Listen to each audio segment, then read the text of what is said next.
আসসালামু আলাইকুম ভাইরা, আশা করছি সকলেই ভালো আছেন। তো বন্ধুরা, একটা গল্প বলি। গল্পটা হলো, কোনো কারণে একটা ঈগল পাখির বাসা থেকে একটা ডিম একটা মুরগি ডিমের গাদাতে পড়ে যায়।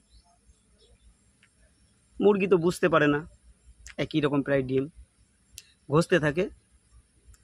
ঘষতে ঘষতে একদিন বাচ্চা ফুটে, অনেকগুলো মুরগির বাচ্চার সাথে সেই ঈগলের বাচ্চাটিও ফুটে ওঠে।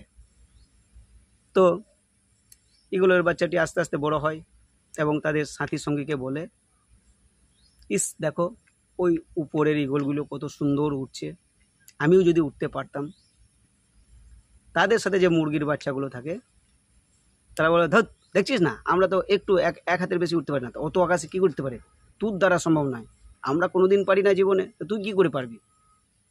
এরকম করে কিন্তু ওর আশা সবসময় থাকে যে আমি হয়তো পারতাম, কিন্তু না, সব সময় নেগেটিভ লোকের কাছে থেকেছে। ওই মুরগির গলে যারা পারবে না কখনোই, তাদের কাছে থেকেছে। তারা সব সময় তাকে অনুৎসাহিত করেছে, তাই সে জীবনে কোনো দিন উঠতে পারলো না এবং ওই অবস্থাতেই সে মারা গেল। এরকম ভাই, আমাদের পরিকল্পনার কথা আমাদের সকলের কাছে প্রচার করা ঠিক হবে না, কারণ সমাজে এমন কিছু কিছু কীট রয়েছে, তাদের কাছে প্রকাশ করলে আপনাকে উৎসাহ তো দেবেই না, বরঞ্চ আপনাকে অবজ্ঞার চোখে দেখবে। এই আমরা পারি না, এর এত বড় লোক, সে পারে না, তুই কী করে পারবি, তোর দ্বারা হবে না। তো আপনাকে কখনোই ওপরে ওঠার চেষ্টা করতে দেবে না, বা আপনার ওই রকম লোকের সাথে মিশতে মিশতে আপনার মনটা একদিন ভেঙে যাবে, আর আপনার পরিকল্পনাটা আর কখনোই বাস্তবায়িত করতে পারবেন না। তাই সব সময় ডিমোটিভেশন লোকের সাথে মেশা চলবে না। সব সময় মোটিভেশন, যে সুস্থ চিন্তা, ভালো উৎসাহ দেবে, সেই রকম লোকের সাথে মিশেন, দেখবেন আপনি সাফল্য পাবেন। আর সেরকম লোক যদি না পেয়ে থাকেন, তাহলে কিন্তু ভাই আপনাকে নিজের পরিকল্পনা নিজেই করতে হবে।